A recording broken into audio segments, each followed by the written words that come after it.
Good morning, students. Now, today we will study the poem which is on your screen. The poem is from Rabindranath Tagore's Gitanjali, most famous book by Rabindranath Tagore. This poem, titled "Where the Mind is Without Fear," is 35th poem in the serial of the Gitanjali. For Gitanjali, Tagore was awarded Nobel Prize in 1913. The collection was written and published in 1910, and after that, Tagore himself published the English translation of the poem, of the songs. The word Gitanjali, which means song offering, मतलब song offering, गानों का अर्पण. Then this song offering Gitanjali was most popular in Indian literature as well as world literature. If you know, Tagore was a great personality not only in Indian sphere but also internationally. He was widely acclaimed, revered in countries outside India. Originally, he wrote in Bengali language, but he knew various languages, and he himself translated his own works in English and other languages. So now we are here to study the poem Where the Mind is Without Fear. As I told you, this poem is 35th in the serial in Gitanjali. The poem is in form of a prayer. It is a simple prayer. The prayer is not for the poet himself. The prayer is for his nation, which is India. The prayer he evokes is about India, and that India was pre-independence India. So the poem can also be called the dream of the poet, what he thinks about his country, how his country should be. We see a very holistic approach of the poet.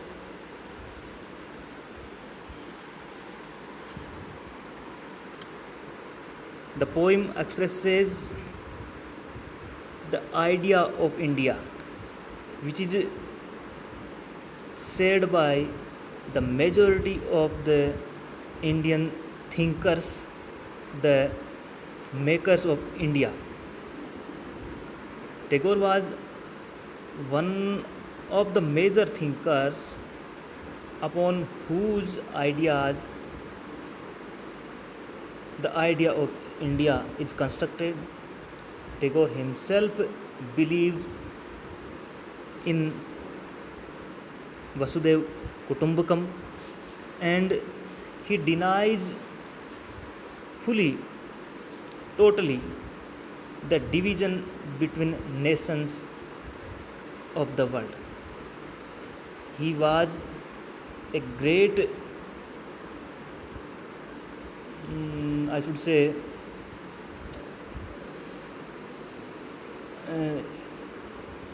he was a great personality who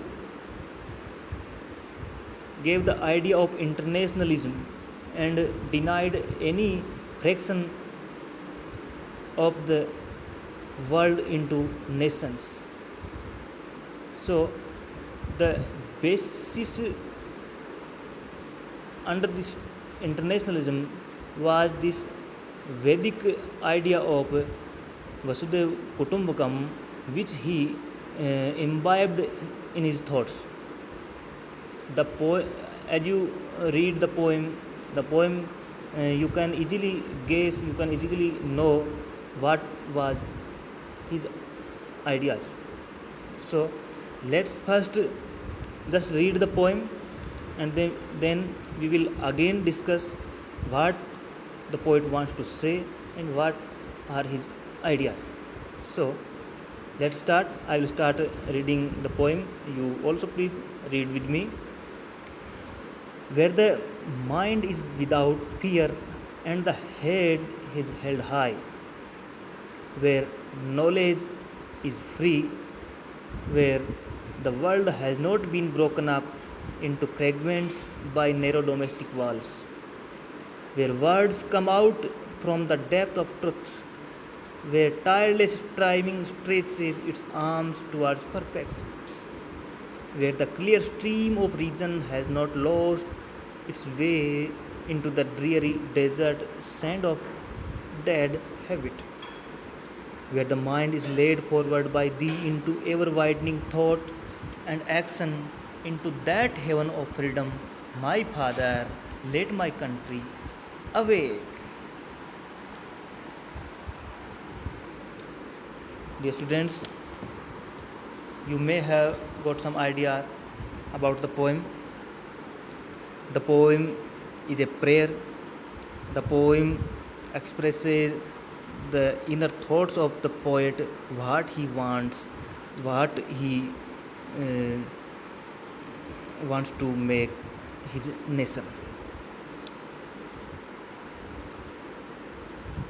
The basic idea, which is as follows, what the poet says. Let me tell you about these lines. Literally, the meaning: where the mind is without fear and the head is held high. Poet says, uh, the place which India should be, it should be the place where there is no one who feels the feeling of fear. Every person should be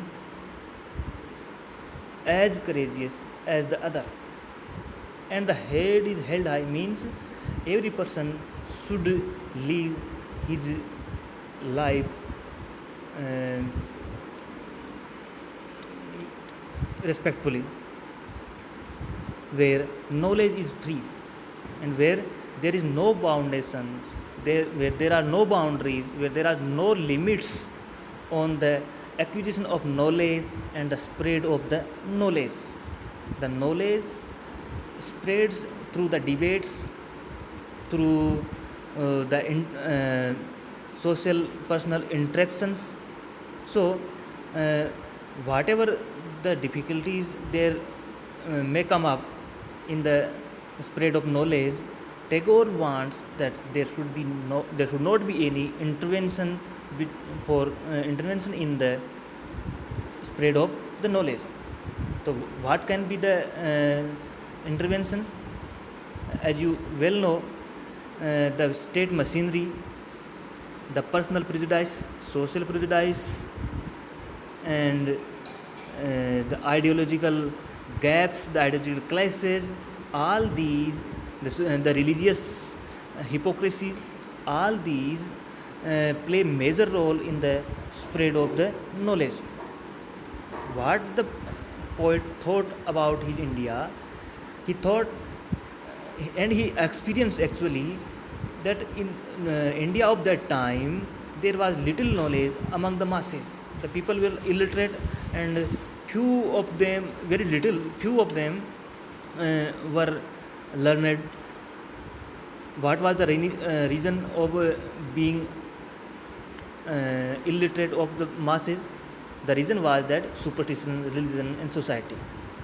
The poet felt it urgent that there should not be any intervention, there should not be any hurdles in the spread of this knowledge. There should be clear and emphatic practices to spread this knowledge. Only the knowledge is the base, knowledge is the weapon through which the society can be independent. So this was the reason that the poet wants that I should awake in India where the knowledge is free. Now let's move to the next lines. Where the world has not been broken up. Now see the lines. The world has not been broken up means the world has not been divided. There are no boundaries in the world. There are no separate nations. There should not be not any religion language based discriminations among the nations. There should not be any such narrow walls among the international community of the world. So you see that the poet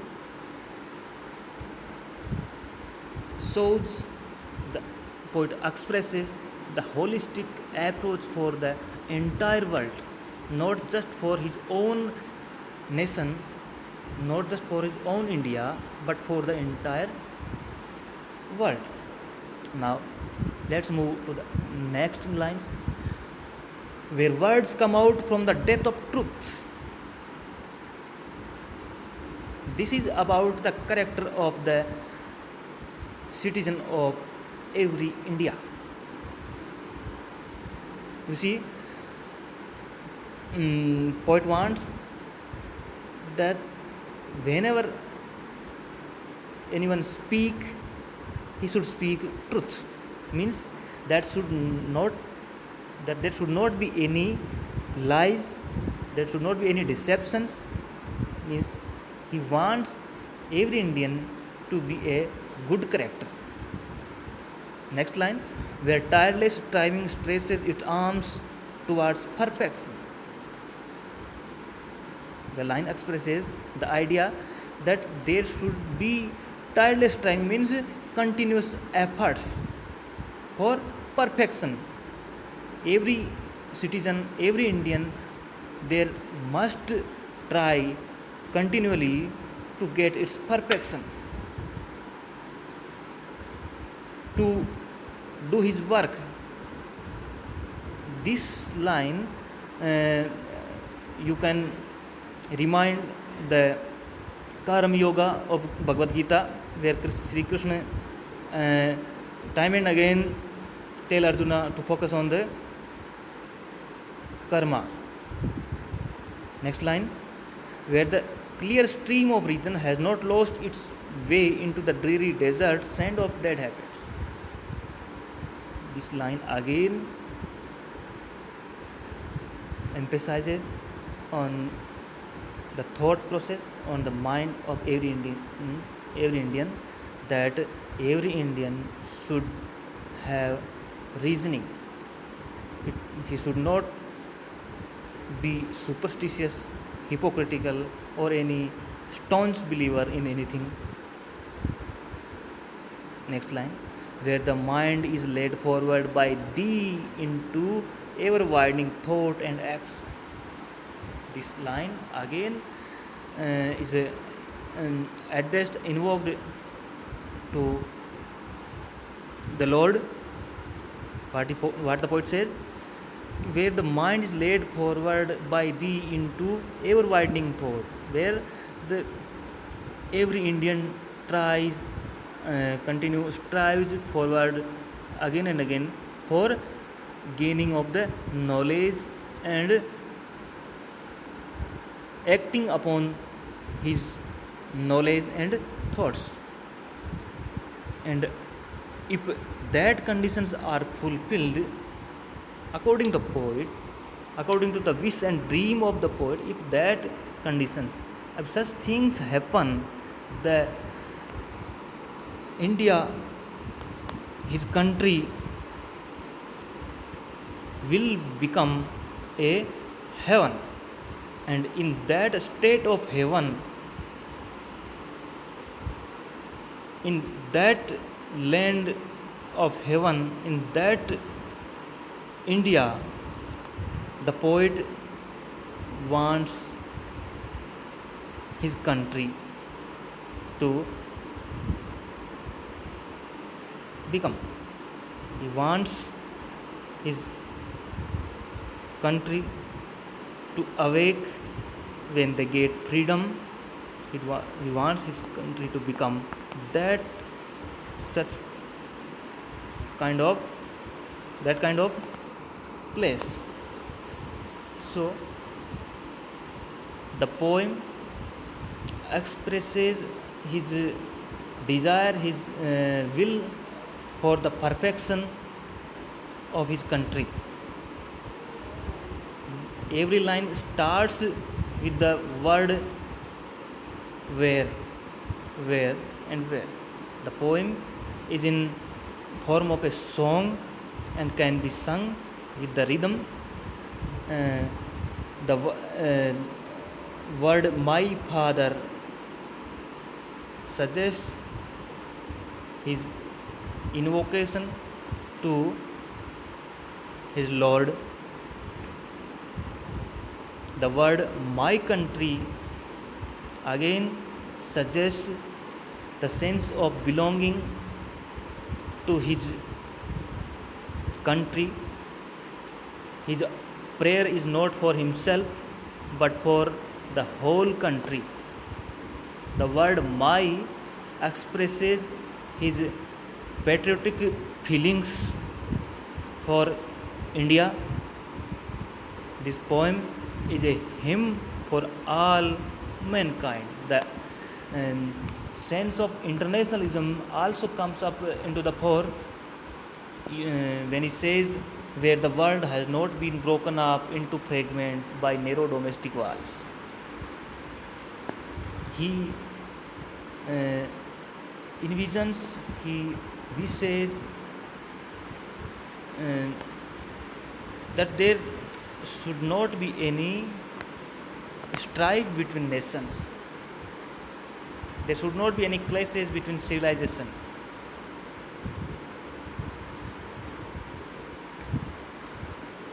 So I hope you have understood well and this poem. I again read this poem and you try to grasp the meaning. If you have any question, you can ask me. I will tell you. Here I start the poem again, reciting the poem. Where the mind is without fear and the head is held high, where knowledge is free, where the world has not been broken up into fragments by narrow domestic walls, where words come out from the depth of truth, where tireless striving stretches its arms towards perfection, where the clear stream of reason has not lost its way into the dreary desert sand of dead habit, where the mind is led forward by thee into ever widening thought and action into that heaven of freedom, my Father, let my country awake. Thank you.